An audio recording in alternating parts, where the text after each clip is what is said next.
a todos y todas. Bienvenidos a otra programación de Facebook Live de Bufete Manuel Informa. En la noche de hoy estaremos tocando el tema de la nueva ley de condominios de Puerto Rico, que quizás no muchos sabrán que recientemente, el 16 de agosto de este año, se aprobó esta nueva ley de condominios que deroga por completo la ley anterior que regulaba todos los asuntos que tenían que ver con los condominios que estuvieran bajo el régimen de propiedad horizontal. Y al ser una ley completamente nueva, pues ciertamente trae asuntos que ya atendía la otra ley, pero también trae unos asuntos nuevos. Así que queríamos poder discutir de manera resumida. La ley es bien compleja, es larga y tiene muchos asuntos porque regula desde lo que son las juntas de directores, los consejos de titulares, el comportamiento de aquellos titulares que residan en los condominios.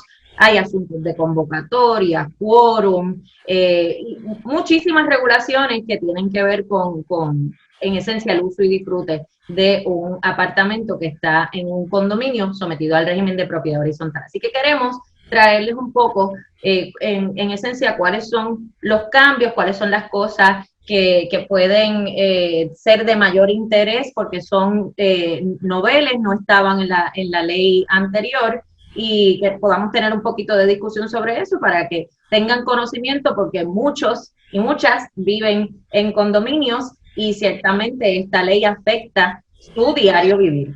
Así que pues me acompaña Rolando, Manuel, y como siempre, y quiero darle las gracias a la delegación de Ponce del Colegio de Abogados y Abogadas de Puerto Rico, que siempre dicen presente y nos apoyan en estos esfuerzos de orientación a la comunidad, compartiendo esta programación. Así que muchas gracias a la delegación de Ponce. Así que podemos comenzar con el tema. Sí, a mí me gustaría primero hacer una presentación del contexto sobre por qué es importante una ley de propiedad horizontal y cuáles son los valores que hay detrás de la ley y la importancia, ¿verdad?, que tiene para la sociedad contemporánea de cualquier país. Esto no es una ley que sea particularmente para Puerto Rico, es una ley que básicamente en diferentes versiones existe en todos los países del mundo. Y es que en las ciudades, obviamente, con el agrupamiento de la población en unas localidades bastante pequeñas que constituyen las ciudades, pues el terreno encarece porque hay una demanda por espacio y no se puede construir de manera desparramada porque es mucho más costoso y se escoge construir verticalmente. Pero la construcción vertical pues tiene unas particularidades que no tiene la construcción en las urbanizaciones regulares que tenemos nosotros aquí en Puerto Rico, que son casas individualizadas en un solar individual, donde el dueño de la casa es dueño del solar y por ende puede disponer de la casa, puede arrendarla, puede hipotecarla, puede disponer de ella vendiéndola, y hay diferentes maneras de administrar esa titularidad. Pero ¿qué pasa cuando tenemos una construcción vertical donde se agrupan toda una serie de personas o familias y además de tener el espacio donde viven, ¿verdad?, el apartamento, tienen también unos accesos, estacionamiento, tuberías, acceso eléctrico, plantas eléctricas, servicios misceláneos, gazebos, piscinas, toda una serie de amenidades para hacer la convivencia más factible, ¿verdad?, dentro de un pequeño espacio físico, territorial. Y el asunto es que tú puedes escoger dos maneras de organizar ese tipo de construcción. Una manera que es muy importante también, donde hay un solo dueño del edificio y ese dueño tiene control completo de la propiedad y lo que hace es que te arrienda un apartamento. Pero al arrendarte el apartamento, tú no puedes disponer del apartamento, tú meramente estás usando el apartamento, ¿verdad?, bajo los términos y condiciones del arrendamiento. Y esto hace que no puedas tener el ejercicio pleno de todos los derechos que tiene un titular de una propiedad que ha sido individualizada. Cuando se individualiza una propiedad, hay la oportunidad de inscribirla en el registro de la propiedad, y también esa propiedad puede hipotecarse para, pues, gestionar el financiamiento que hace falta para comprar la propiedad. Y en un edificio que no está sometido al régimen de propiedad horizontal, pues un arrendador no puede hacer eso. Sin embargo, se ha inventado, y esta es como la cuarta edición de la ley de propiedad horizontal. Hemos tenido esta ley y estaba antes en el Código Civil, y luego se separó y se ha ido enmendando. Me parece que la anterior era del 2003, si mal no recuerdo. 2003.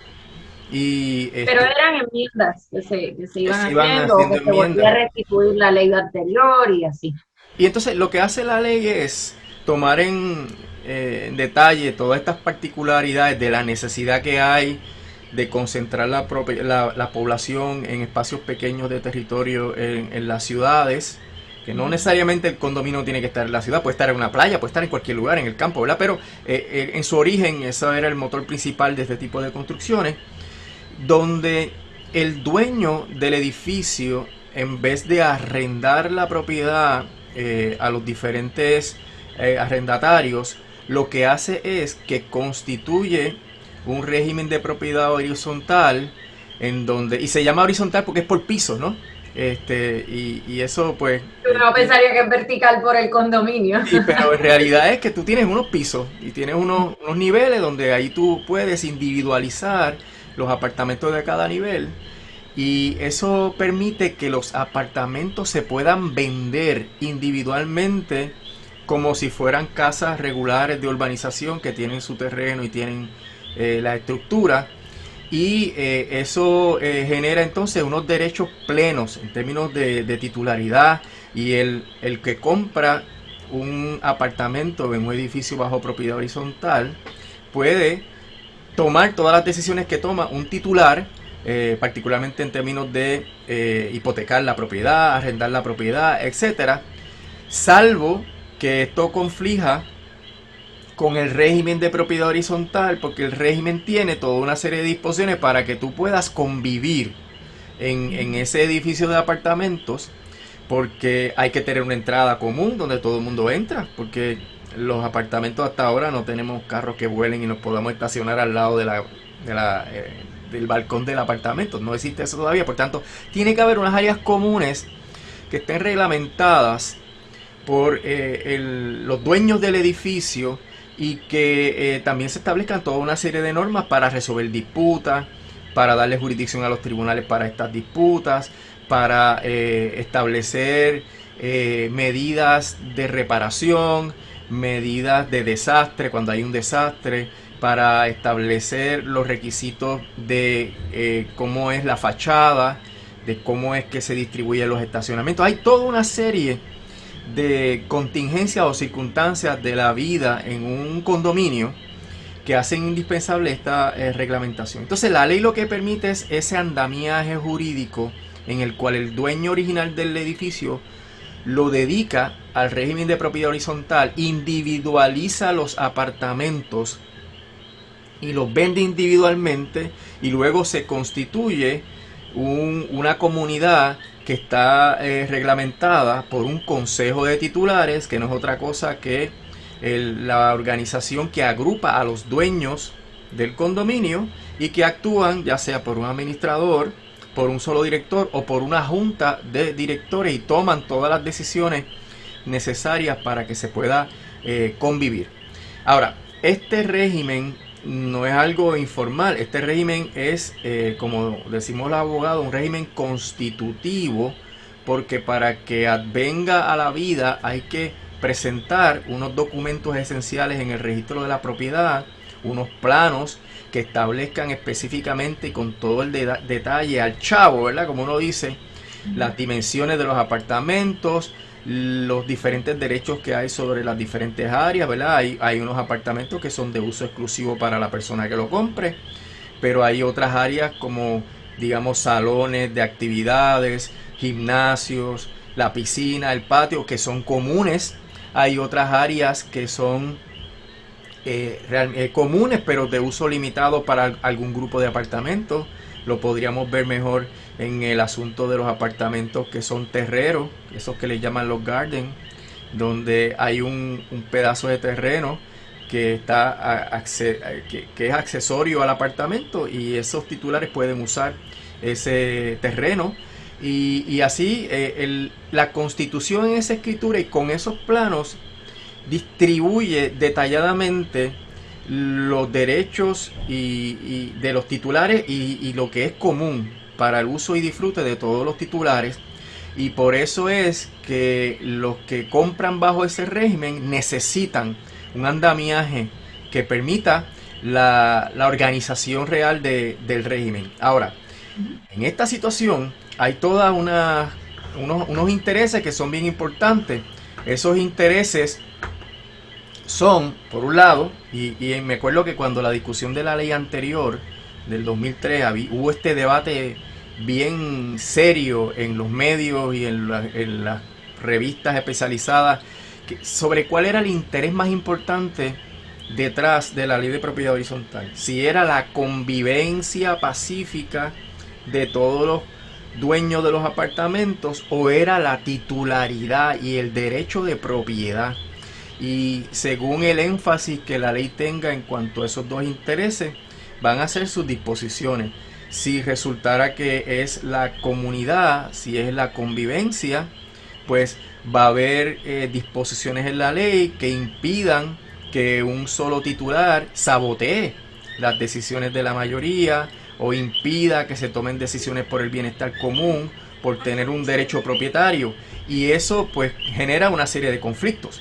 Si por el otro lado, ¿verdad?, fuera el interés de la ley proteger la propiedad, que de hecho quien adquiere ahí es un propietario, tiene un derecho propietario protegido por la quinta enmienda y por el debido proceso de ley. Sin embargo, al estar insertado dentro de este régimen de propiedad horizontal, pues requiere que se balancee ese derecho propietario con los intereses de los demás titulares. Por eso es que la ley, en su artículo, me parece que es el artículo primero, tiene este balance. Trata de hacerlo, ¿verdad? Porque siempre hay situaciones de conflicto, ¿verdad? Dice: esta ley se aprueba con el propósito, entre otros, de viabilizar la propiedad individual sobre un apartamento que forma parte de un edificio o inmueble sometido al régimen de propiedad horizontal, de acuerdo con los criterios que más adelante se establecen. Ahí está la propiedad, la titularidad. Dice: el titular de un apartamento sometido al régimen tiene el derecho al pleno disfrute de su apartamento y de las áreas comunes, siempre que con ello no menoscabe el derecho de los titulares, de los demás titulares, al disfrute de sus respectivas propiedades. Y ahí está el elemento comunitario. Tú eres dueño, pero no puedes menoscabar el disfrute de los demás titulares. Cada titular reconoce que el ejercicio del dominio en el régimen de propiedad horizontal está limitado por los derechos de los demás titulares, y que el derecho de propiedad sobre su apartamento tiene que ejercerse dentro del marco de la sana convivencia y el respeto al derecho ajeno. En el ejercicio y el reclamo de sus derechos, los titulares actuarán conforme a los principios de la buena fe, de la prohibición de ir en contra de sus propios actos y la del abuso del derecho. Así que ven cómo la complejidad del régimen de propiedad horizontal, donde tú agrupas a una serie de titulares que tienen apartamentos individualizados, pero que están en una estructura más grande que es de naturaleza común, ahí tú tienes que hacer ese balance. Y ese es el mérito de las leyes de propiedad horizontal, cómo balancear, porque en las ciudades grandes, ¿verdad? Por ejemplo, aquí en San Juan, la cantidad de edificios que están sometidos al régimen de propiedad horizontal es bien grande, la cantidad de personas que viven de esta manera, y hay que garantizar que vivan en paz, pero también disfrutando de los derechos básicos de ser titular y ser propietario. Y esta ley se inserta también dentro de un andamiaje bien importante. Por un lado está la ley de permiso, que estos edificios tienen que construirse conforme a la legislación sobre permiso y los estándares de construcción para que aguanten huracanes, para que aguanten terremotos. Y también está la ley del registro de la propiedad, que es la ley que establece cómo es que se inscriben las propiedades en el registro de la propiedad. Y en el proceso también se pueden crear edificios exclusivamente comerciales o edificios exclusivamente residenciales o edificios mixtos. Y entonces está el issue sobre cuál es el tribunal o la agencia que tiene jurisdicción para resolver las controversias de un edificio exclusivamente comercial o un edificio mixto o un edificio exclusivamente residencial. Y la ley también dispone sobre esos asuntos. También está la administración del condominio, las cuestiones económicas, las reparaciones ordinarias, extraordinarias, los desastres, los seguros, la responsabilidad de los titulares, la responsabilidad por las personas que los titulares admiten, ahora la responsabilidad por los arrendamientos a corto plazo, los Airbnb que uno llama, ¿verdad? Y todas esas contingencias contemporáneas que tenemos en la vida citadina. Y el que se haya aprobado esta ley, a mi juicio, obviamente representa un pasito adelante en esa dirección de atemperar la ley a los tiempos modernos, atemperar la ley a las circunstancias de las tecnologías, lo que permite, por ejemplo, notificaciones por correo electrónico. Mencioné el asunto de los Airbnbs, ¿verdad? Que establece unas normativas para controlar el arrendamiento a corto plazo. Y la experiencia que se ha generado en la jurisprudencia del Tribunal Supremo, pues también ha aportado a que esta ley se pula, ¿no? Ahora, como toda ley que involucra la complejidad de las actuaciones humanas, requiere la práctica y requiere la implantación, y se irán generando controversias que en los casos residenciales las resuelve DACO, en los casos comerciales los resuelve el tribunal de primera instancia, y eventualmente pues las resuelve el Tribunal Supremo de los Estados Unidos. Es una necesidad imperiosa que aprendamos a vivir en comunidades de propiedad horizontal, porque así podemos mantener la integridad de nuestros terrenos de valor ecológico, la integridad de los terrenos agrícolas, que en una isla como la nuestra son tan indispensables. Así que es un valor de convivencia urbana bien importante que es necesario fomentar. La gran pregunta, ¿verdad? Y de hecho en la exposición de motivos se menciona que AFAF propuso estos cambios a la ley de propiedad horizontal como parte del plan fiscal que le llevó a la Junta. Yo busqué en el plan fiscal actual de la Junta, certificado por la Junta, no aparece ninguna referencia a este asunto, pero aparentemente AFAF propuso que iban a hacer enmiendas para viabilizar los trámites de convivencia, y hay algunas de las medidas que vamos a discutir que van en esa dirección para facilitar los procesos de administración de los condominios, pero que dentro del contexto puertorriqueño de una isla, poco territorio, esta ley representa un valor bien importante. La gran pregunta, Jessica, es la situación económica de Puerto Rico ha devaluado las propiedades desde los condominios hasta las propiedades del campo, de la ciudad, de la playa, o sea, todo se ha devaluado. Hay prácticamente cero inversión en vivienda, hay bien poquito interés en fomentar este tipo de inversión en propiedad horizontal, y por ende, pues si esta ley va a poder ayudar a que vuelva a generarse alguna inversión, lo dudo, ¿verdad? Porque en realidad son muchos otros los factores que están incidiendo en la situación económica de Puerto Rico. Pero si cambiaran esos factores, pues ahí está esa ley, está el instrumento para que se pueda construir mucho más en propiedad horizontal. Es curioso que AFAF proponen estos cambios en la ley de condominio precisamente como una medida de desarrollo económico, porque mientras tú puedas eh, hacer más sencillo los procesos internos dentro de los condominios conforme a los reglamentos y la ley, pues podrías estar promoviendo el que pueda haber más inversión. Sin embargo, pues como tú mencionaste, pues no es algo que la Junta haya mostrado interés en incorporar al plan fiscal finalmente, pero sí, ¿verdad? Otras medidas de austeridad con la excusa del desarrollo económico. Así que es curioso eso. En el término, ¿verdad? En la misma línea de lo que hablaba Rolando sobre este balance de intereses que tiene que hacer la ley, es precisamente porque tenemos ese derecho al uso y disfrute de nuestra propiedad, pero imagínense que en su casa, no necesariamente en una urbanización, porque pueden haber unas restricciones ahí, pero usted puede pintar la casa como usted quiera, usted puede hacer los arreglos que usted quiera a la fachada, usted puede tener las mascotas que usted quiera, y una serie de libertades que usted tiene en el uso y disfrute de su propiedad, que cuando vamos al contexto de un condominio y de esa convivencia que tenemos que tener y que preservar entre los que viven en ese condominio, pues se da una dinámica distinta, se dan controversias distintas, ¿verdad? Porque entonces hay que atender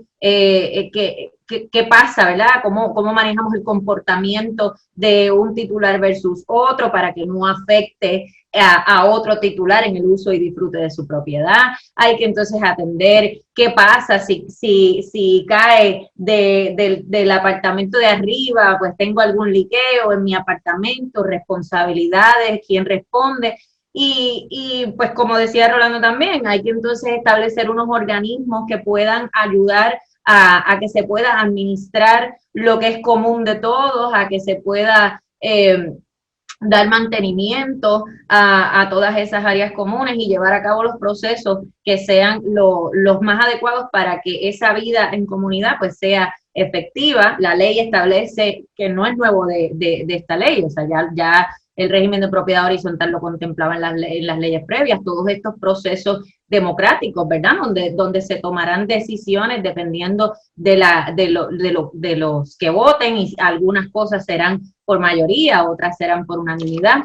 Así que ese balance de intereses, pues si bien tenemos ese uso y disfrute de nuestras propiedades, definitivamente cuando estamos en el contexto de un régimen de propiedad horizontal, pues se ve limitado, ¿verdad? No es pleno, como podría ser el ejemplo que les di, estando ustedes en una residencia como tal. En la exposición de motivos podemos ver los propósitos de la legislatura para aprobar esta ley nueva, y mencionan, por ejemplo, el que han recibido insumos de sectores de interés que definitivamente pues trabajan con la ley a diario, los consejos de titulares, las juntas de directores, el mismo departamento de asuntos del consumidor que atiende casos constantemente. Así que en la medida en que va pasando el tiempo, pues se van adquiriendo experiencias, así también como con sucesos que ocurren, como por ejemplo el huracán María en el área suroeste, los terremotos provocaron una serie de situaciones bien serias en los condominios que se vieron afectados, donde los consejos de titulares tenían que tomar decisiones de manera inmediata porque era un asunto de seguridad. O sea, teníamos condominios aquí que tuvieron que ser desalojados por completo porque había un temor real de que pudieran colapsar. Así que esta ley pues acorta ciertos términos para las reuniones, porque como les mencioné, pues ahí se toman las decisiones de manera democrática, así que tenemos que reunirnos, tenemos que convocar a los titulares para que se puedan tomar esas decisiones. Y así que con la experiencia que se ha tenido, pues la ley pues trata de incorporar eso, así como también pues el uso de la tecnología. Otra cosa es que la ley pues está ahí, a menos que a menos que haya un proceso legislativo, pues esa ley no se puede cambiar. Y lo mismo con los reglamentos y con las escrituras matrices de los condominios, pues tiene que haber todo un proceso para que se puedan enmendar. Sin embargo, el tiempo va pasando y las cosas van cambiando, y entonces de repente vemos plataformas como el Airbnb y los arrendamientos a corto plazo, donde la ley pues no atendía eso. Las escrituras matrices, los reglamentos no atendían eso. pero la tecnología iba evolucionando en ese sentido, así que definitivamente pues hacía falta que se pusiera al día esta ley. También habían habido muchos casos resueltos por el Tribunal Supremo que habían establecido una jurisprudencia que ahora pues la ley incorpora ya, ¿verdad? De manera expresa, y no que tengamos que depender entonces de pronunciamientos previos del tribunal. Así que vamos a empezar con las distintas cosas que la ley establece como cambios. Como les mencioné, no pretendemos discutir la ley completa ni cambio por cambio, ¿verdad? Porque hay unas cosas que se mantienen igual y hay otras cosas que son demasiado técnicas como para poderlas discutir en este escenario, pero sí algunas cosas que les puedan ser de interés. Me gustaría que Rolando pudiera explicar primero, porque uno de los cambios que trae la ley son incorpora un artículo con definiciones, que es bien importante. La ley previa, pues podíamos ver que algún artículo en particular definía un término, pero en la medida en que tenemos un artículo que establece definiciones de conceptos importantes que son constantemente utilizados en este contexto de propiedad horizontal, pues no deja tanto espacio para que sean los tribunales los que tengan que estar interpretando qué era lo que quería decir el legislador. Estás en mute. Esto es nuevo en la ley, no había definiciones en la ley anterior. Y aunque la lista de definiciones agota el abecedario, ¿verdad? Porque llega de la A a la Z, pues voy a mencionar las que son significativas, ¿verdad? Está, por ejemplo, el administrador interino, que es el desarrollador del proyecto, que es una especie en peligro de extinción, porque lo que mencionaba, que hay bien poquita inversión, si alguna, en el desarrollo de proyectos de vivienda bajo el régimen de propiedad horizontal, pero si se diera un proyecto, el desarrollador es el que inicia el trámite de propiedad horizontal y hay unas métricas que se tienen que cumplir para que entonces haya un comité de transición que entonces asuma las funciones del consejo de titulares y nombre la junta de directores. Pero mientras eso no se da, el administrador interino, que es este desarrollador, tiene que conducir y cumplir con todos los requisitos de la ley hasta que se haga el traspaso al consejo de titulares. Está también el asunto de lo que es un apartamento, ¿no? Que es importante porque es la unidad principal del régimen de propiedad horizontal, que dice que es cualquier unidad de construcción en un inmueble sometido al régimen establecido en este capítulo que se encuentra suficientemente delimitada y que consiste en uno o más espacios cúbicos totales o parciales, cerrados o abiertos.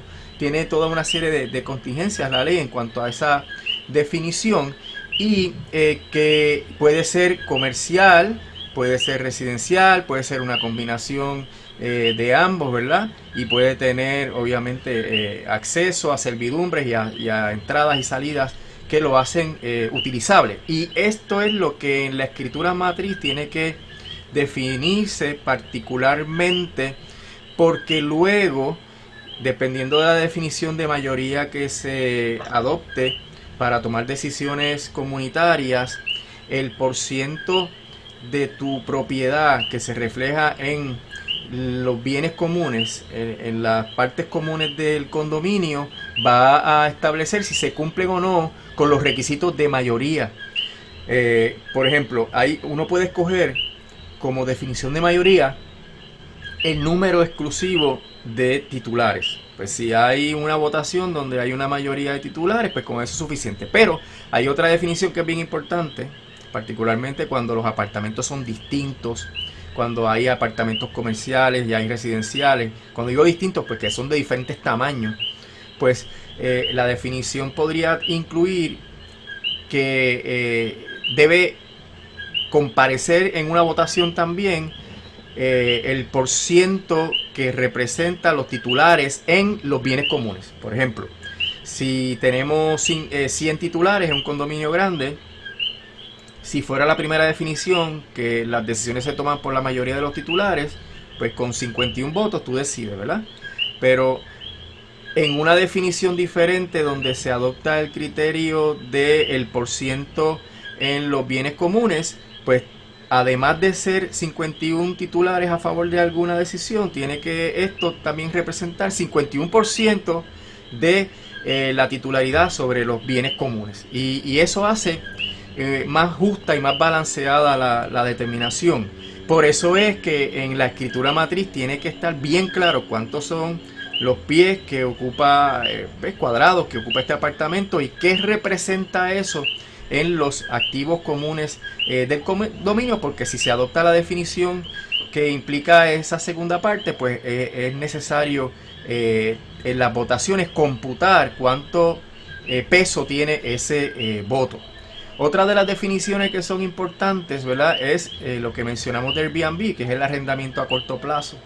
Y se entiende cualquier arrendamiento por un término menor de 90 días. O sea que si usted arrienda por menos de 90 días, es un arrendamiento a corto plazo que estaría reglamentado por las disposiciones especiales de esta ley, que vino a resolver la incertidumbre que había sobre los titulares que dedican su apartamento a alquilarlo conforme a Airbnb y otras plataformas electrónicas que permiten arrendamientos a corto plazo. Así que un arrendamiento de 91 días no sería un arrendamiento a corto plazo, por ende estaría reglamentado por el Código Civil, por ejemplo, que regula los contratos de arrendamiento. Está también el Consejo de Titulares, que es una entidad bien importante, que es el órgano rector y deliberativo del condominio, con personalidad jurídica y constituido por todos los titulares. Y el hecho de que tenga personalidad jurídica es por virtud de la propia ley, no es que sea una corporación. De hecho, prohíbe que se organice como corporación, la ley lo prohíbe, o que se organice como una sociedad. Así que por el mero hecho de constituirse ya tiene personalidad jurídica, y eso lo que significa que puede demandar o ser demandada, y puede firmar escrituras, hacer traspasos, disponer de los bienes, etc. También están los elementos comunes, que es lo que les mencionaba anteriormente, ¿verdad? Que hay unas áreas donde todo el mundo tiene que usar el espacio del estacionamiento, las entradas, el lobby, etcétera. Dice que son los elementos que no son susceptibles de propiedad individual por los titulares y sujetos a un régimen de indivisión forzosa. No se puede dividir ese régimen de los elementos comunes a menos que se disuelva el régimen de propiedad horizontal. Tenemos otra definición similar, son los elementos comunes limitados, que son los elementos comunes que se destinen al servicio de más de un titular con exclusión de los demás, tales como pasillos, escaleras y ascensores especiales, servicios sanitarios comunes a los apartamentos de un mismo piso y otros análogos. Cuando usted está en su piso en el apartamento, usted tiene un área tal vez para laundry, puede tener un área para tener agua, máquinas de refresco, puede tener un área que dé a un balcón de ese piso. Pues ahí, aunque técnicamente todo el mundo podría pasar, pero realmente es un área que está con mayor exclusividad dedicada a los dueños de ese apartamento, de ese piso de apartamento. Así que ese es uno de los elementos que son importantes en este tipo de régimen. Pero también están los elementos procomunales, que son las áreas susceptibles de aprovechamiento independiente, sean apartamentos, estacionamientos o locales, cuya titularidad le haya sido asignada al Consejo de Titulares. Y esto puede haber sido en la escritura matriz, que le asignen al Consejo de Titulares la titularidad, digamos, del salón de actividades, del gimnasio, por ejemplo. Y esto también puede ocurrir después de haberse constituido el régimen, porque, digamos, el Consejo de Titulares puede ejecutar un apartamento por razón de que no pagó las cuotas de mantenimiento. Puede porque no pagó las multas, hay que seguir un procedimiento judicial y todo un trámite, ¿verdad? Pero podría el Consejo de Titulares advenir a ser dueño de un apartamento que en otras circunstancias hubiera sido de un titular, pero aquí entonces formaría parte de los elementos procomunales. Así que eso es una definición muy interesante. Tenemos también la Junta de Directores, que está el Consejo de Titulares, y está la Junta de Directores o el director que va a ejecutar y poner en vigor las decisiones del Consejo de Titulares, y que son electos por los titulares en una asamblea ordinaria. Se hacen las elecciones.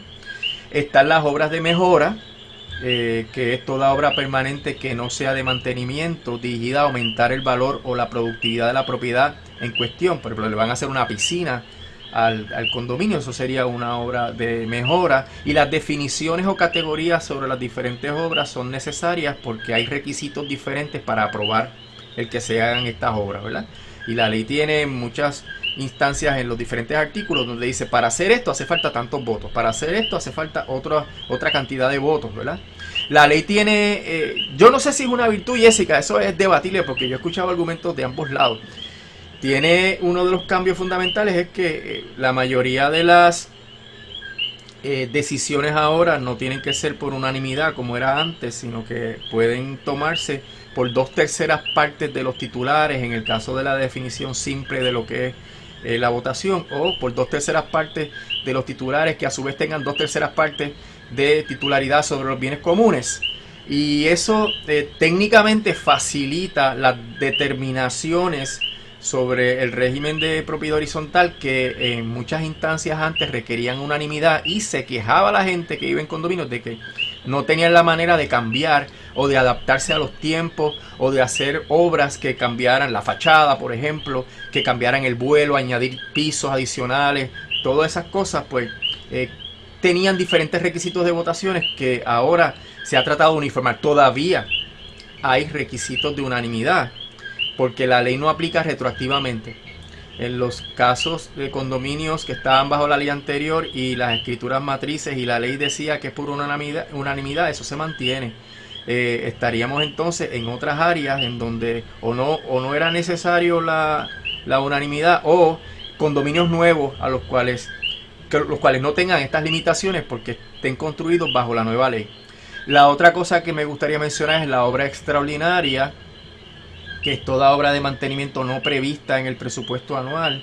Y hoy en día estamos acostumbrados a todo este tipo de problemas de los terremotos allá en el área sur, y ahí pues obviamente se generan unos problemas de obra extraordinaria, y la ley permite unas actuaciones de emergencia de parte del Consejo de Titulares y de la Junta de Directores para atender esas situaciones, y por eso hay una definición que se llama obra para atender estado de emergencia, que es todo gasto operacional necesario para atender un estado de emergencia, ya sea en preparativo para atender cualquier situación que resulte de una emergencia, un huracán, terremoto, la misma pandemia, que requiere medidas de protección de la salud y la seguridad de los condóminos, pues requiere probablemente inversiones en paneles acrílicos, en dispensadores de alcohol o de jabón, etcétera, diferentes cosas que uno tiene que hoy en día tener en los establecimientos y en las casas para la salud y la seguridad. Pues eso también podría ser una obra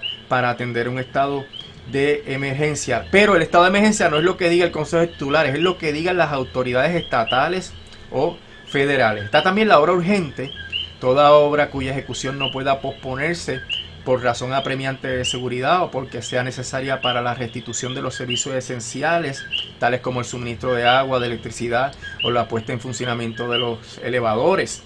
Y eso pues permite que el consejo o la directiva pueda hacer cosas inmediatamente, a veces sin el consentimiento del propio titular, porque a veces el titular no está o no vive allí y habría que entrar en la casa o en el apartamento, etcétera. También la ley define el reglamento, porque la ley es la jerarquía más importante en el régimen, pero está el reglamento que particulariza las diferentes disposiciones de la ley y le permite un margen de discreción al Consejo de Titulares para establecer normativas especiales, ¿verdad? Y ese es parte del régimen que controla toda esta forma de vivir.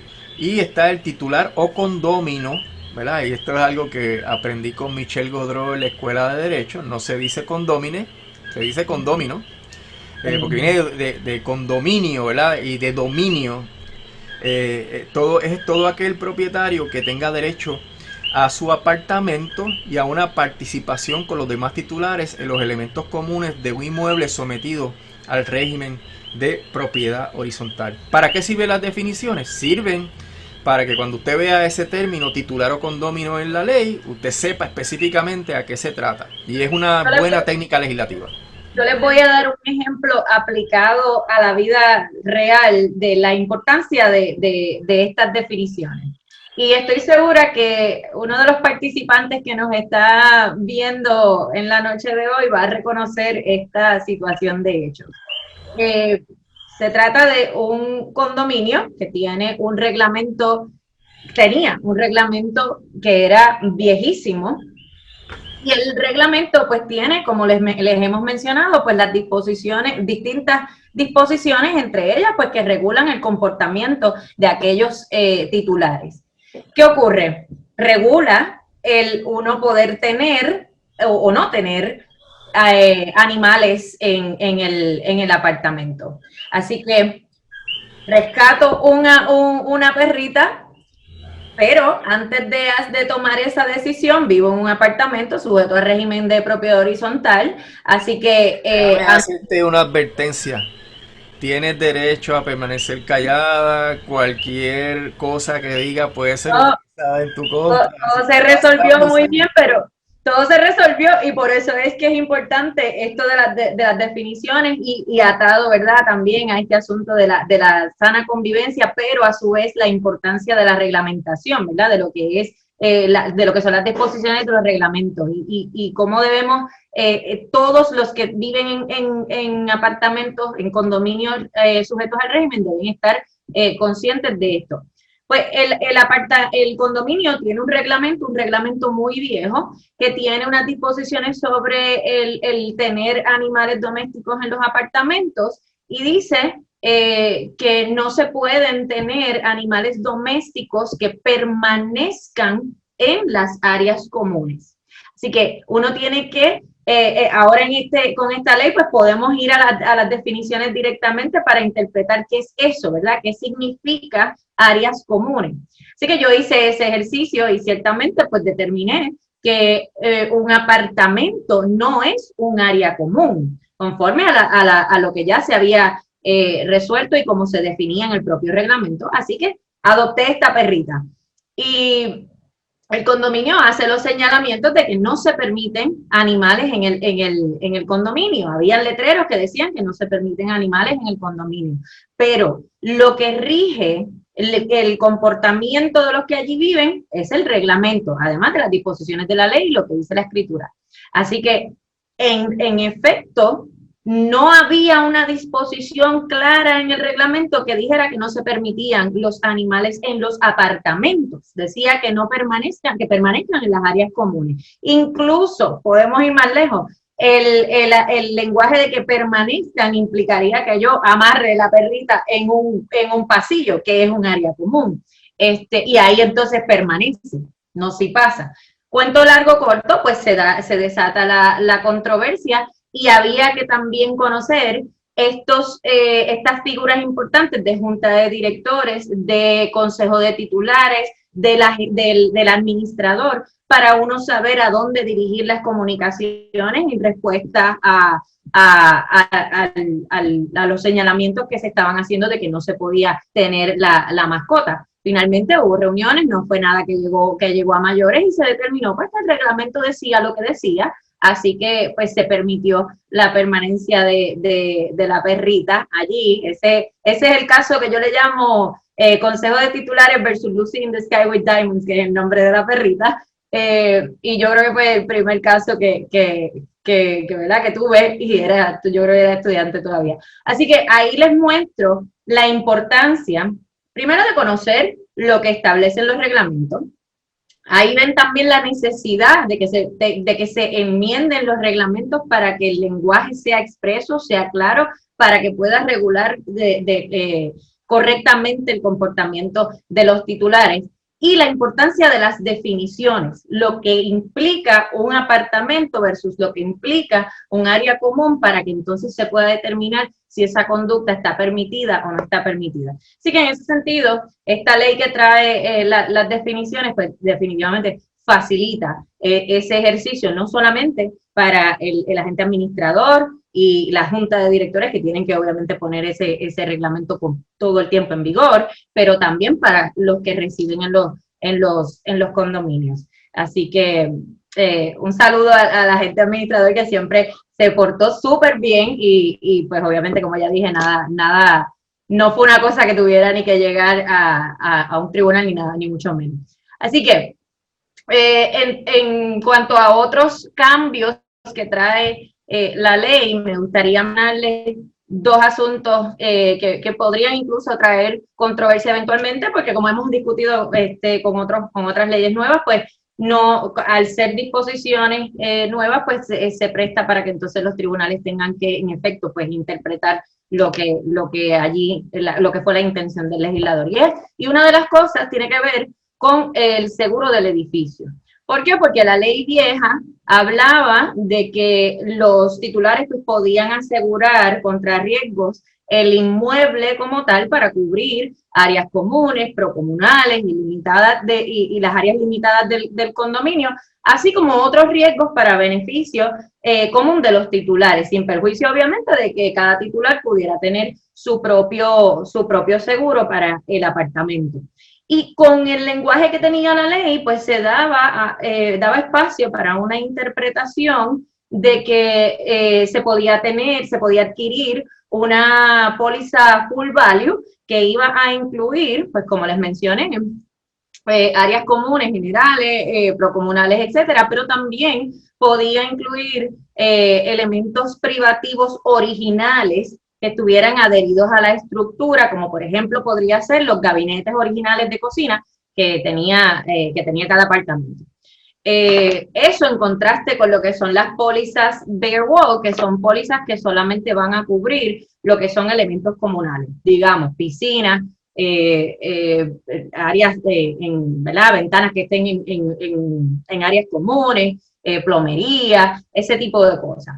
Así que en ese escenario de ese tipo de cubierta, pues ante una catástrofe, un desastre o lo que fuera, pues esos elementos originales que son parte del apartamento, o sea, del titular, pues no estarían cubiertos. Lo que hace la ley ahora es que en el texto, según lo modifica, pues ciertamente aclara que las pólizas que adquiriría el condominio serían para cubrir áreas comunes, generales, procomunales y limitadas, así como otros riesgos no relacionados a la propiedad privada de los titulares. Y en ese sentido, pues dice que solamente cuando se requiera por reglamentación federal y o estatal, pues el Consejo de Titulares deberá adquirir pólizas y cubiertas de seguros que sean para asegurar pues áreas comunes, generales, procomunales, limitadas del inmueble, incluyendo elementos privativos originales adheridos a la estructura, pero si es un requisito de legislación estatal o federal.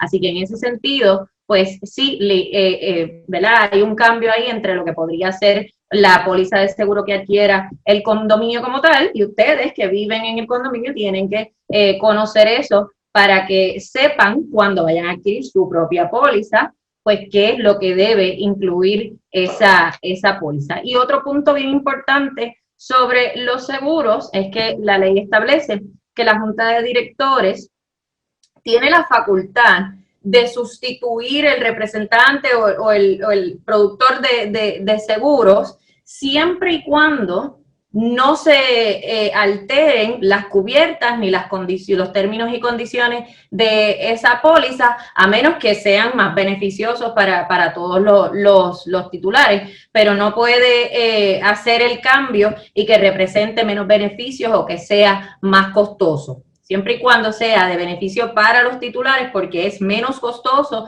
o tiene un alcance mayor en términos de los beneficios, podría hacer esa sustitución. Pero de todas maneras, sí, la ley establece que le corresponde, ¿verdad?, al Consejo de Titulares tomar la determinación sobre las renovaciones de pólizas, etcétera. Así que eso es un punto importante a conocer sobre los seguros. Y también quiero hablarles, porque ya les hemos anticipado, el asunto de los Airbnb y los arrendamientos a corto plazo. Digo Airbnb refiriéndome a cualquiera de estas plataformas que permiten los arrendamientos a corto plazo a través de la Internet.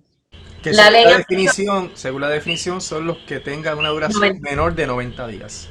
O sea, que no es 2 o 3 días y eso, sino que puede llegar hasta 89 días y ser Sí, un puedes estar arrendamiento a 2 meses corto plazo. allí.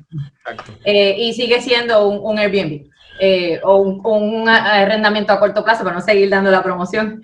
La ley anterior definitivamente no contemplaba el asunto de los arrendamientos a corto plazo y ya se estaban dando controversias en los tribunales, pero como yo les explicaba ahorita, las cosas van cambiando más rápido de lo que el derecho se puede acomodar.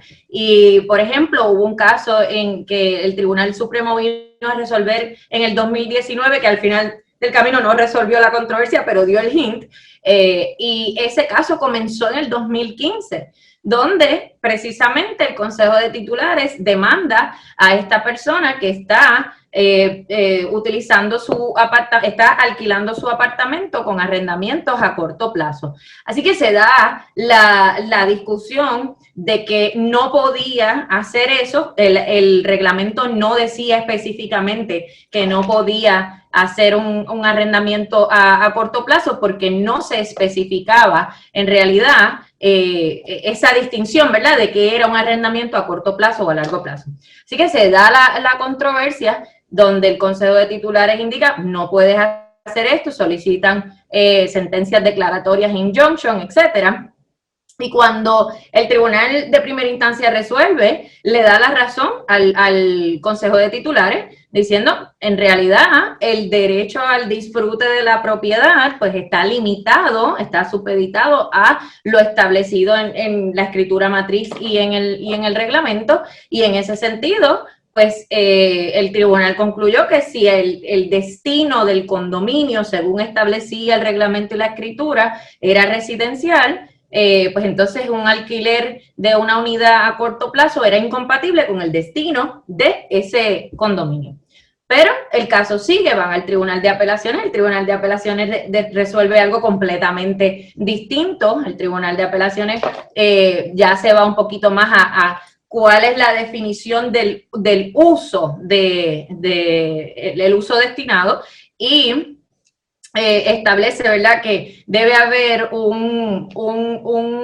que se utilice en el sentido más amplio la definición que se le puede atribuir a la palabra uso. Así que ahí el Tribunal de Apelaciones pues concluye que un arrendamiento a corto plazo pues no varía el uso o el destino del condominio, puesto que según el tribunal, el arrendatario a corto plazo como quiera está dándole un uso residencial a la propiedad. Y eso es debatible. Así que va al Tribunal Supremo, y en el Tribunal Supremo, le comentaba yo a Rolando antes de que entráramos al aire, que cuando el caso llega al Tribunal Supremo, se dio una vista oral, cosa que no es usual con el Tribunal Supremo. De ordinario se resuelven los casos a través de los escritos que se le presentan al tribunal y no con una vista oral. Y el tribunal expone lo que cada parte planteó en esa vista oral. Por un lado, la parte demandada, el titular, indicaba que primero que el reglamento no contemplaba, no establecía una distinción entre si permitía el arrendamiento, pero no establecía una distinción entre si era a largo plazo o a corto plazo, así que por eso se entendía que podía llevar a cabo el arrendamiento a corto plazo y que incluso la distinción pues era innecesaria, siempre que los arrendatarios, cuando utilizaban la propiedad, los utilizaban pues para el uso residencial, ¿verdad? Entiéndase, dormir, descansar, estar en los predios del apartamento disfrutando de él. Por otro lado, el Consejo de Titulares argumentaba que el arrendamiento a corto plazo constituía una explotación comercial que estaba vedada por la escritura matriz y por el reglamento, que decían que los apartamentos solamente podían ser utilizados con fines residenciales. Incluso menciona que si el argumento de que pues, los arrendatarios utilizaban los apartamentos para ir allí a descansar, a dormir, pues podría entonces incluso aplicarle también a los hoteles. Sí, me pareció interesante esa línea de argumentación. Pero pequeño detalle. El Consejo de Titulares informó al Tribunal Supremo que se encontraban en el trámite de enmendar el reglamento para que se pudiera prohibir de manera expresa, porque este reglamento no lo prohibía de manera expresa, como estoy segura que hay muchos reglamentos por ahí que todavía no lo dicen de manera expresamente. Así que por ese detalle, cuando finalmente el Consejo de Titulares le informa al Tribunal Supremo que en efecto se había dado la enmienda, se había aprobado la enmienda y que en la enmienda se establecía que se prohibía expresamente el arrendamiento a corto plazo, pues entonces el Tribunal Supremo no entró a atender la controversia porque indicó que la controversia estaba académica, que en términos sencillos lo que significa es, pues por un cambio en las circunstancias, pues ya no están los elementos presentes de que en efecto hay una controversia, porque cambiaron los hechos, ya el reglamento lo prohíbe, así que el tribunal pues no entró a resolver el asunto, pero sale la opinión, esto fue en el 2019, así que, y ya habían habido casos a nivel de tribunal de apelaciones también, así que estaba ya esa problemática ahí bien presente. Y ahora esta ley, pues entonces atiende ese asunto. Lo primero que hace es definir el término de arrendamiento a corto plazo, que ya Rolando explicó, que sería o por un término menor a 90 días consecutivos.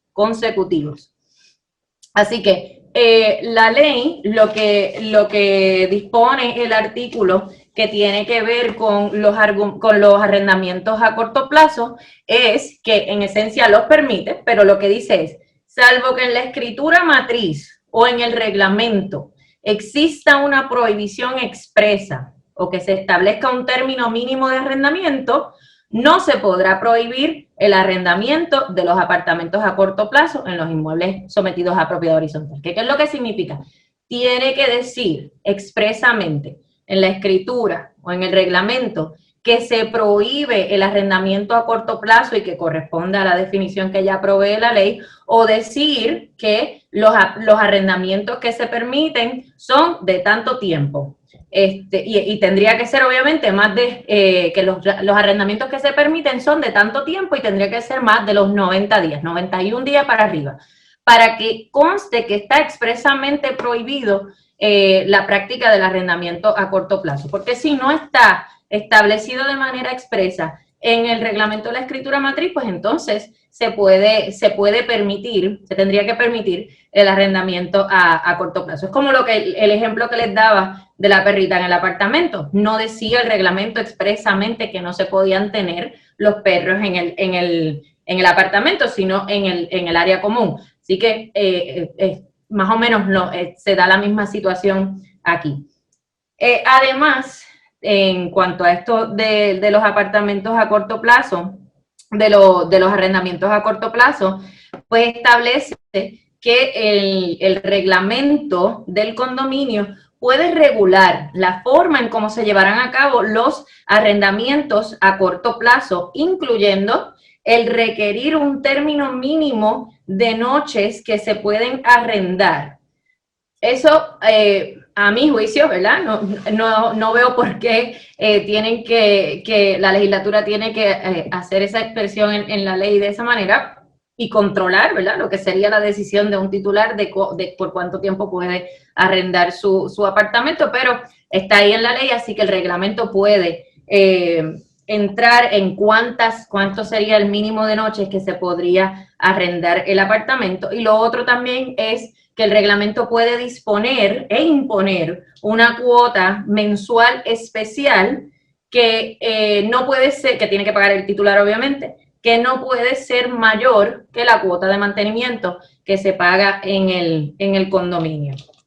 Eso muy probablemente va a tener el efecto de que ese arrendamiento pues, va a salir más caro, porque obviamente pues, el titular va a transmitir ese gasto que va a tener por poder llevar a cabo la actividad de arrendamiento, pues las personas van a tener terminarían pagando por esa cuota que se les podría imponer. Y como dice que no puede ser mayor que la cuota de mantenimiento, pues eso es un alivio, pero hay cuotas de mantenimiento que son $200, $300, dependiendo del condominio. Así que podría ser una cuota sustancial, ¿verdad? Podría ser una cantidad de dinero alta. No sé en qué, ¿verdad? ¿Cuál es el propósito más allá de que sirva de disuasivo para que no se lleven a cabo los arrendamientos a corto plazo en los condominios? Porque la realidad es que ya, por ejemplo, está la cuota de mantenimiento establecida y están los usos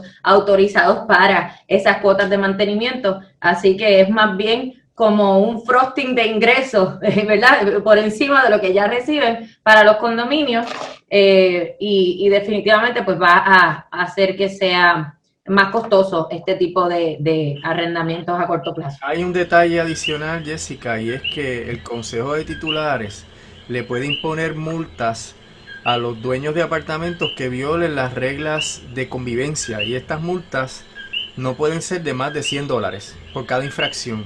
Sin embargo, cuando la infracción la cometa algún inquilino de un arrendamiento a corto plazo, la multa sube a $200. Y quien Correcto. paga es el titular.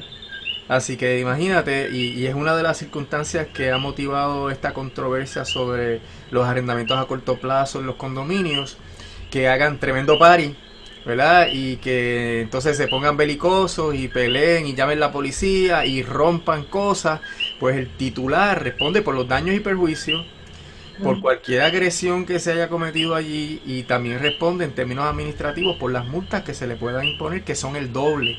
Y el Consejo de Titulares tiene la facultad de perseguir y cobrar al titular, aunque no viva allí, esté en otro lugar y meramente haya autorizado al inquilino electrónicamente a entrar a su casa, porque así más o menos funciona, una cerradura con un código. Pues esa persona, aunque no estuviera allí, respondería por las actuaciones culposas y negligentes de esos individuos. Así que es otro disuasivo al arrendamiento a corto plazo. Podrían elevarte la cuota, ¿verdad? Ponerte una cuota especial y ponerte una multa entonces que es el doble de lo que sería la multa regular en el caso de cualquier violación a la convivencia. Y Yo cuando lo veo hablamos como de, un de intento. convivencia, basura, ruido, altas horas de la noche con música, o sea, hay muchas cosas que pueden ocurrir que violen esas reglas de convivencia.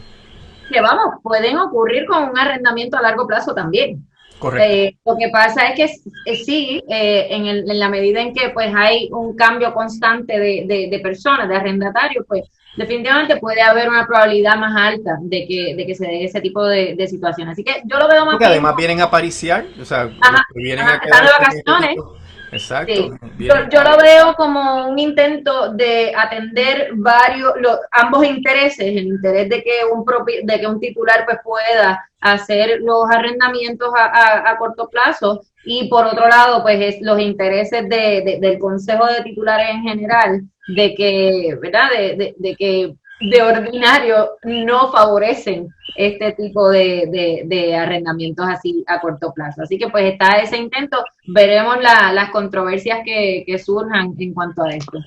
Sí, me gustaría ahora, Jessica, precisar un poco más algo que ya mencionamos, pero que tiene muchas cualificaciones, y es el asunto de los acuerdos del Consejo de Titulares, que bajo la ley anterior, pues en la mayoría de las instancias que fueran de importancia requerían unanimidad, y se ve el cambio a 2/3 de los titulares, o que tengan 2/3 de las participaciones en las áreas comunes. Como dije, hay dos definiciones de mayoría, que puedan tomar decisiones fundamentales que antes no se podían tomar bajo la ley anterior. Pero hay que estar bien claro de que esta nueva flexibilidad en las mayorías es prospectiva.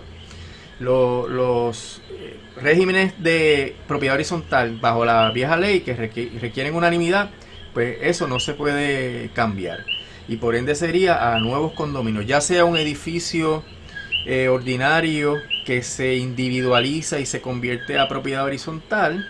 Ahí aplicaría entonces esto de las 2/3 partes, o un edificio que se construya nuevo y que se someta al régimen.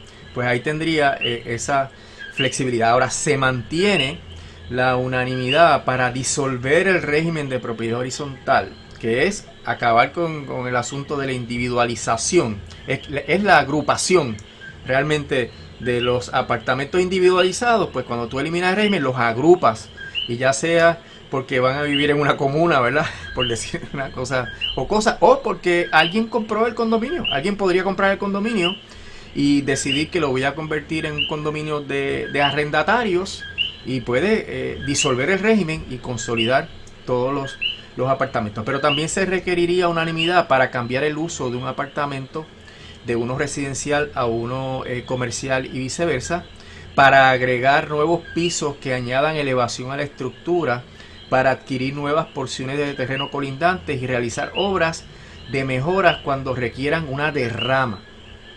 El concepto de la derrama es una cuota adicional extraordinaria que se impone por ciertas cosas que quiera hacer el Consejo de Titulares. Si hay daños en el edificio, inundaciones, terremotos, huracanes, y hay un deducible, por ejemplo, o que pues se cometió el error, y puede pasar de que la póliza no se pagó y no estaba vigente cuando ocurrió el problema, o el coaseguro, que es uno de los problemas que enfrentan las personas que aseguran sus propiedades, que no aseguran la propiedad por el monto total del valor de la propiedad, según las definiciones de la póliza.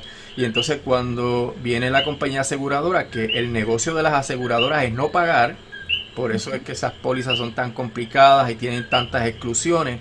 La aseguradora diría, pero ven acá, ¿cuánto vale este edificio? Vamos a tasarlo. Ah, pero es que tú aseguraste por mucho menos de lo que corresponde al valor, y por ende vas a tener que tú poner un % significativo de la pérdida, y ahí es que tienen que hacer entonces una derrama.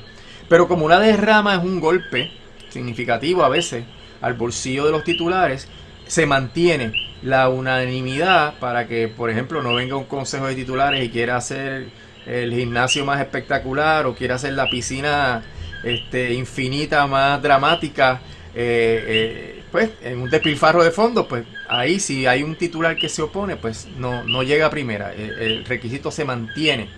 Se mantiene el requisito también para los condominios que existen antes de la aprobación de la ley. Como ya dije, todas las decisiones que eran por unanimidad se mantienen, porque la ley es prospectiva.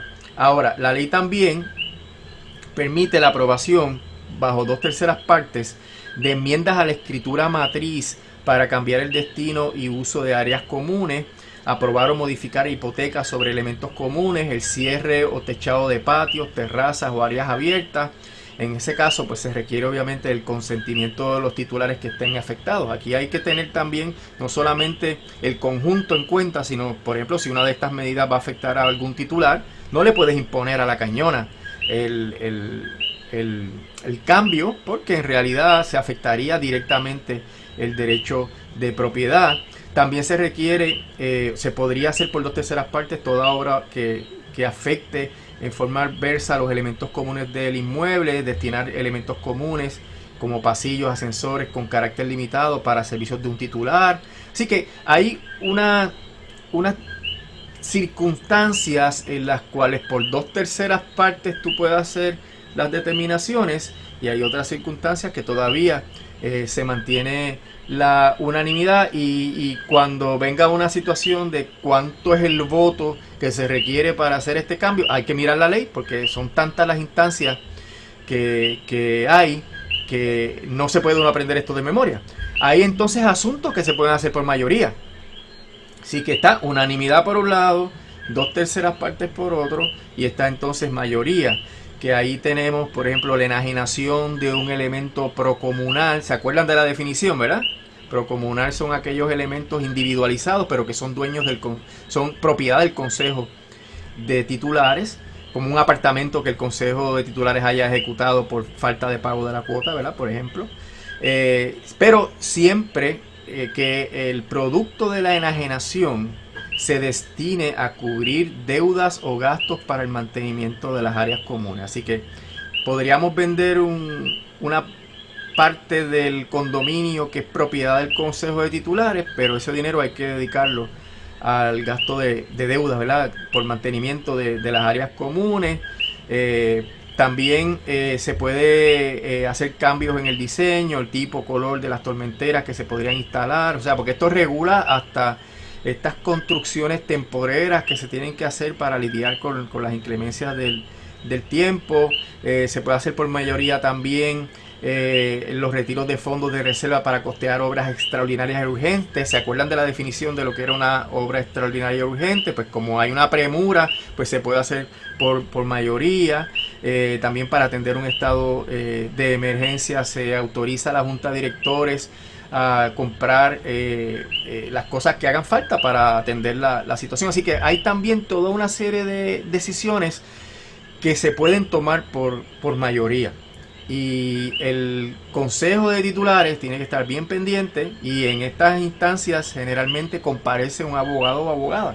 Estas son decisiones técnicos jurídicos, hay que conocer la ley, y las juntas de directores de los condominios y los consejos de titulares tienen la facultad de contratar representantes legales para que los auxilien en la toma de estas decisiones, porque en muchas ocasiones estas decisiones pueden generar litigio, y como mencioné al principio, si es un asunto de apartamentos o locales comerciales, pues se va al tribunal, pero si es un asunto de los apartamentos residenciales, se va al Departamento de Asuntos del Consumidor, y por eso es que hace falta que las decisiones estén bien informada. Hay que recordar, para entender todo esto de las decisiones, que aquí hay diferentes niveles de jerarquía, ¿verdad?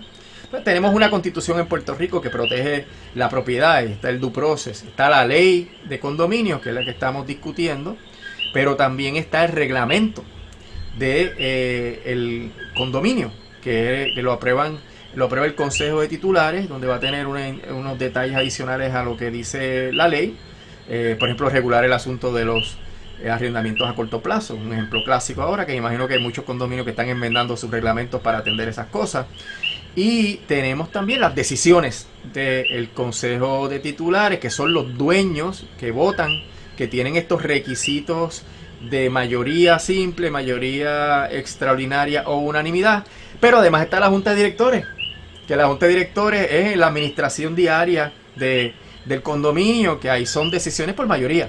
Así que fíjense la complejidad que tiene todo esto y la necesidad que hay de asesoramiento legal. Así que si usted es parte de un condominio y está en su junta de condóminos o está en la junta de directores, pues es evidente que tiene que pisar siempre firme con el consejo de un abogado. Y yo supongo, Jessica, ¿verdad?, como nos interesamos nosotros en dar este live sobre el tema, porque es tan importante, que se generarán seminarios para los titulares de los condominios y para los administradores y para los miembros de las juntas de directores, etcétera, porque cada cambio de estos implica unas nuevas consecuencias que son anticipadas y otras que no son anticipadas dentro del proceso.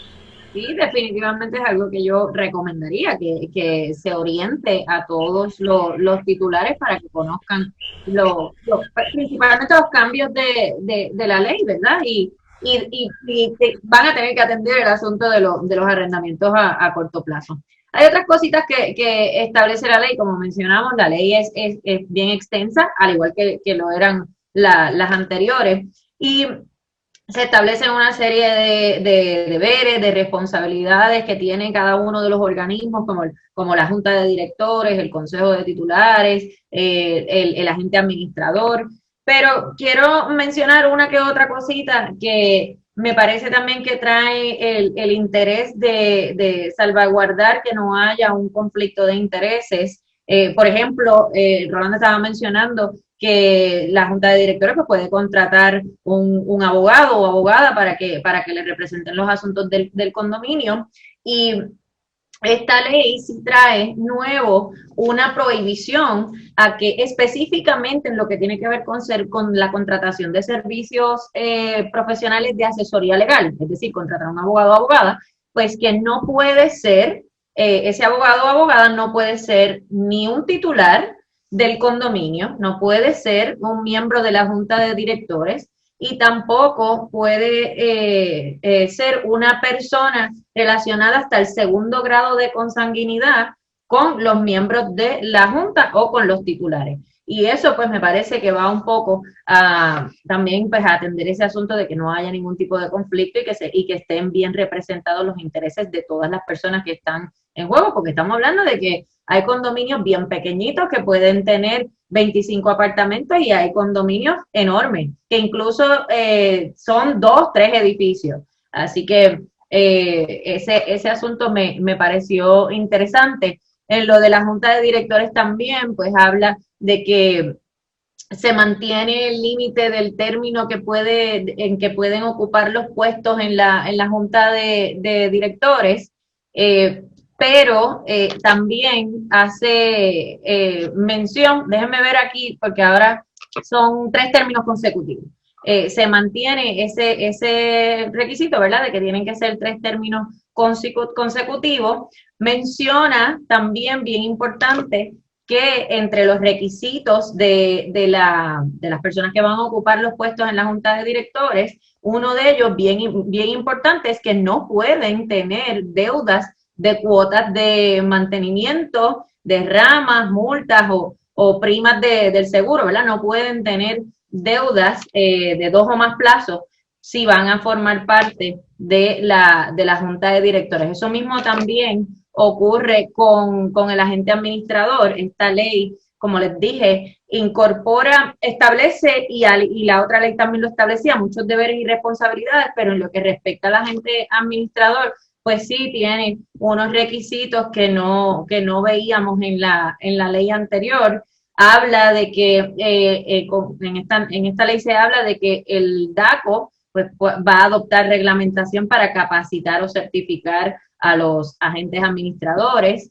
Dice también que si el agente administrador es a su vez un titular, pues no puede tampoco tener deudas de cuotas de mantenimiento, de ramas o primas de póliza durante la vigencia de su contrato de administración. Dice también que, y esto va a lo que les mencionaba del conflicto de intereses, que ningún miembro de la Junta de Directores puede fungir a su vez como un agente administrador mientras ocupa el cargo de agente administrador. Le requiere al administrador que tenga una póliza de responsabilidad pública con cubierta mínima de $500,000, una póliza a cargo del agente administrador sobre riesgos por deshonestidad o constitutivos de delito o fraude, una póliza también a cargo del agente administrador sobre responsabilidad profesional con cubierta mínima de $500,000 también, póliza obrero patronal expedida por la Corporación del Fondo del Seguro de Estado y certificado negativo de antecedentes penales. Así que establece, ¿verdad?, unos requisitos bastante estrictos para lo que sería la figura del agente administrador. En cuanto a deberes de titulares y de personas que adquieren, que se convierten en titulares, bien importante que establece unos requisitos, ¿verdad? Unas especificaciones donde cuando se va a hacer una venta tienen que notificarle a la Junta de Directores los detalles de la transacción. Dentro de los 30 días que se haya hecho esa transacción, tienen que notificar el cambio de titular con la información de contacto de ambos, tanto de comprador como de vendedor, y tiene que notificar una serie de detalles, incluso proveer los documentos que acrediten que se llevó a cabo esa transacción, es decir, la escritura de compraventa, si hay una hipoteca, pues tienen que establecer, proveerle evidencia de eso a la Junta de Directores, y el que venga nuevo, tiene que estampar su firma en el libro o registro de titulares. Y esto es bien importante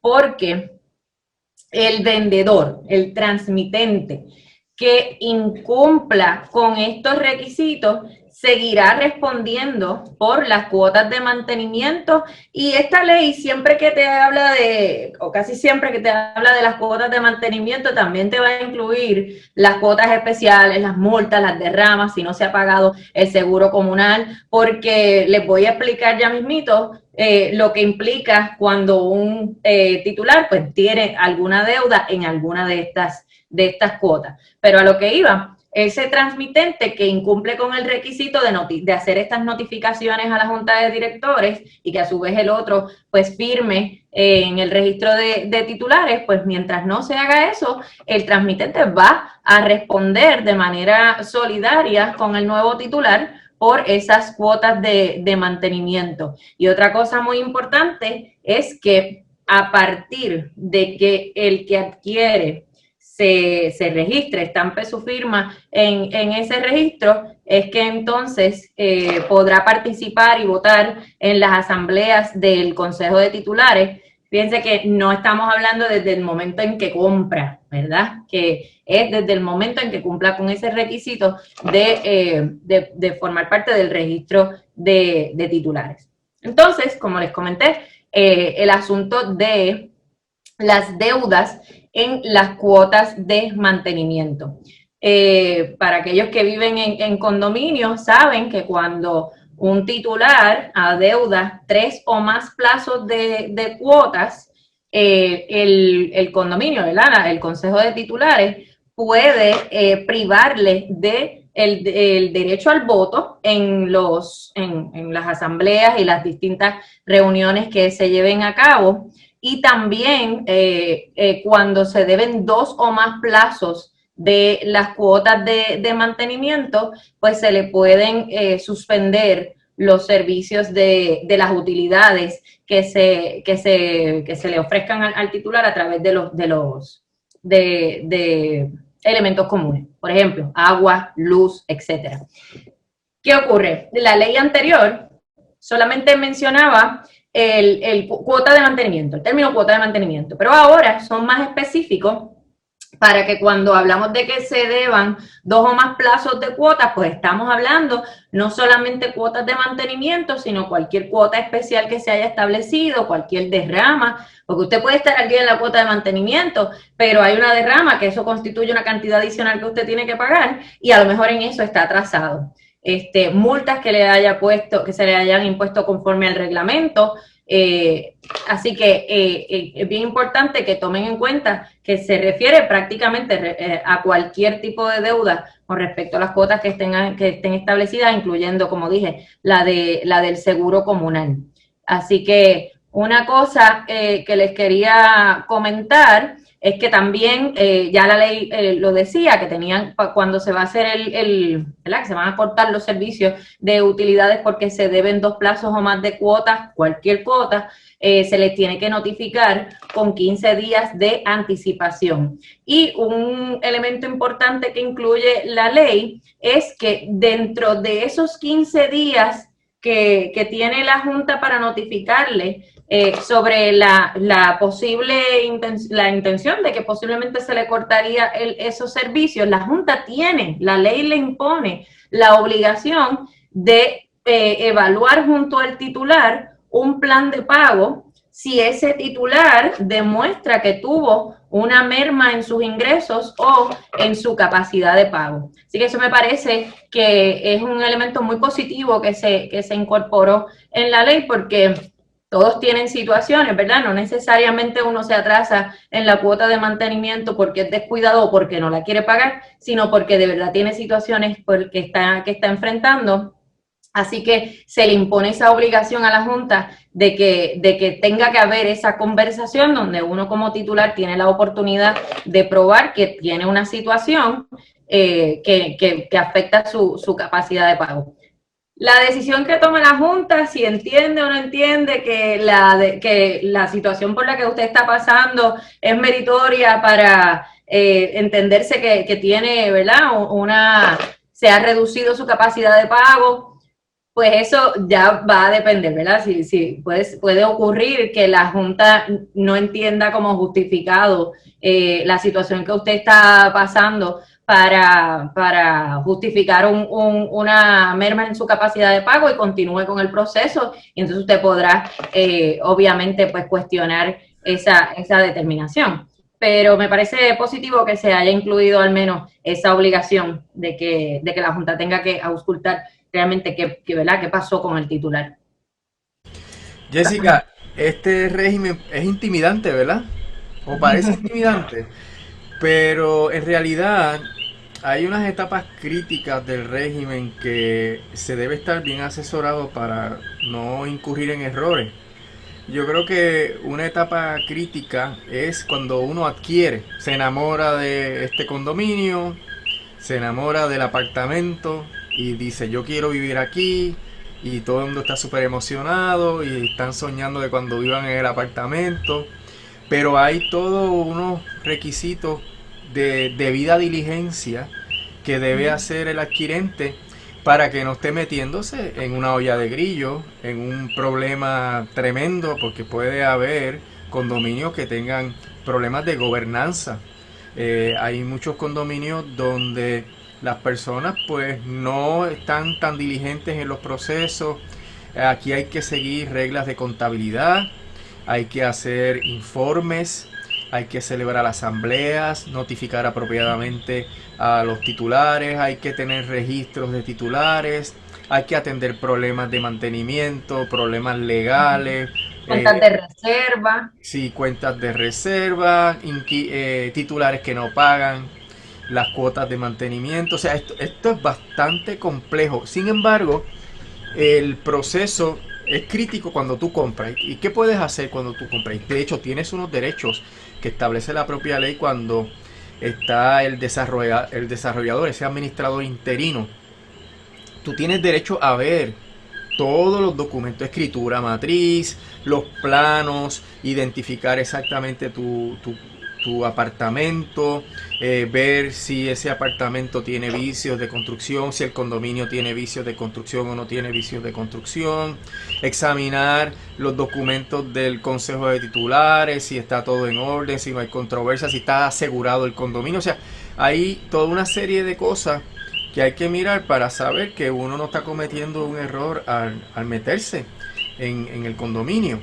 Y por eso es que si usted va a invertir, que es una inversión significativa, un apartamento, un condominio, particularmente los condominios modernos en las ciudades, si usted va a invertir, yo recomendaría que consulte un abogado o abogada para que éste le explique detalladamente qué cosas usted debe mirar y buscar para saber que realmente el condominio no tiene vicios en la legalidad de la constitución del régimen. Un ejemplo clásico es que la escritura matriz donde se constituye el régimen de propiedad horizontal tenga defecto y el registrador no la haya inscrito.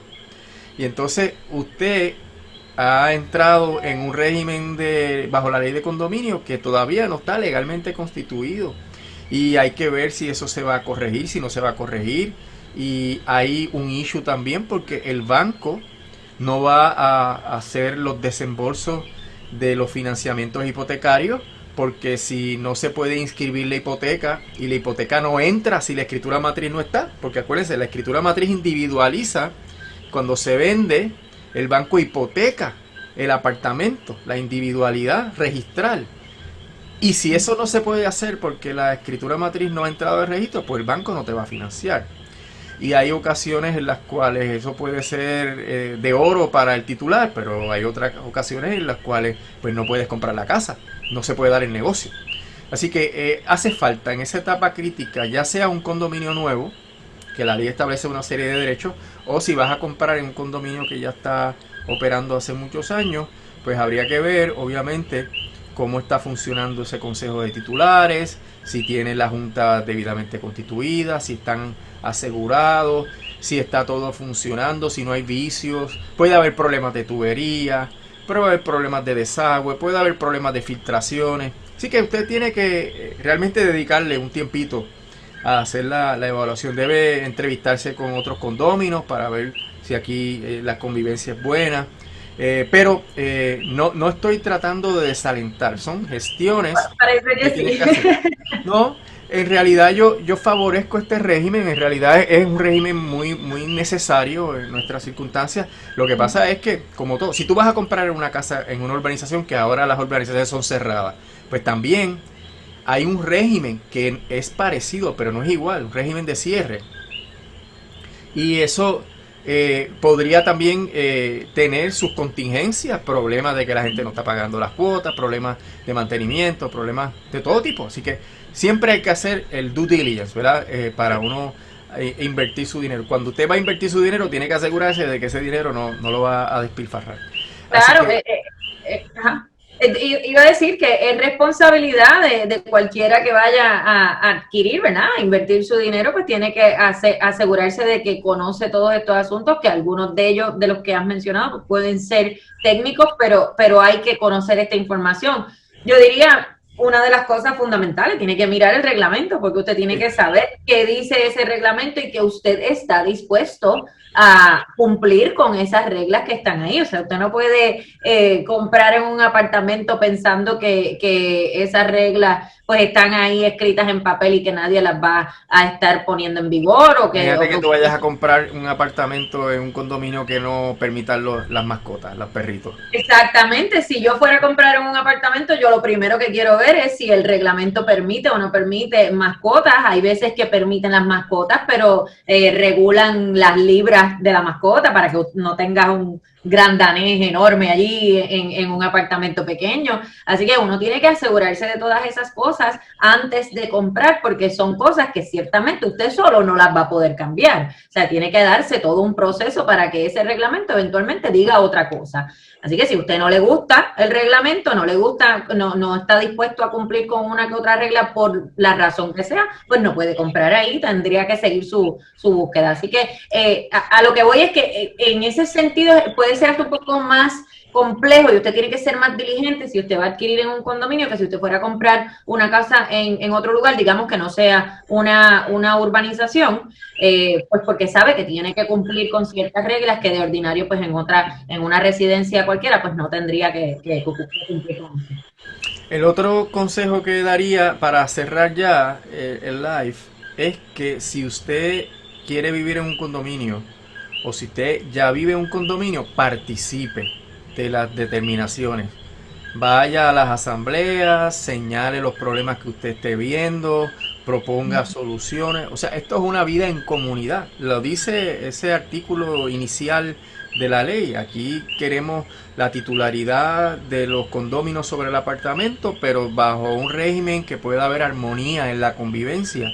Y si usted se enajena de las decisiones, después no se queje, porque las decisiones ahora no son unánimes. Usted ya no tiene poder de veto y se pueden tomar muchas decisiones simplemente por mayoría. Y si usted no va, pues entonces usted no va a poder participar y aportar a las decisiones. De hecho, el reglamento, la ley tiene unas disposiciones sobre voto por proxy, que es el voto mediante representante, pero son bien limitadas y bien estrictas. Y para poner un ejemplo, usted puede apoderar a alguien para que vote, pero esa persona no puede estar hablando en la asamblea ni puede estar haciendo propuestas. Es solamente para votar en las determinaciones. Así que esto es para los titulares y por excepción para un representante, ¿verdad?, de los titulares. Y hay muchas reglas sobre cómo ese derecho a ser representado se puede ejercitar. Así que haga su due diligence cuando va a adquirir el apartamento y participe regularmente de todas las decisiones para que no venga después una sorpresa de que se toma una decisión y usted por dejadez no participó y no pudo aportar sus ideas que hubieran a lo mejor cambiado el curso de la decisión y que también le podrían dar a usted derecho a recurrir a DACO, porque también hay unos requisitos. No puede ir cualquiera, tienes que haber ido a la reunión y haber votado en contra. Porque si a ti no te importa, que es uno de los propósitos de la ley, fomentar la participación. Si tú te enajenas de los procesos decisionales, después no los puedes cuestionar, a menos que establezcas que no estuviste presente por una justificación de peso. Y un consejo de titulares se podría poner muy estricto en cuál podría ser esa justificación de peso. Y DACO podría decir que estabas, ¿qué? No, pues eso no es razón suficiente para no haber asistido. Así que tienen que participar en las decisiones para que pueda esto fluir adecuadamente, porque es precisamente un régimen comunitario y democrático. Y como es democrático, hace falta que todo el mundo participe.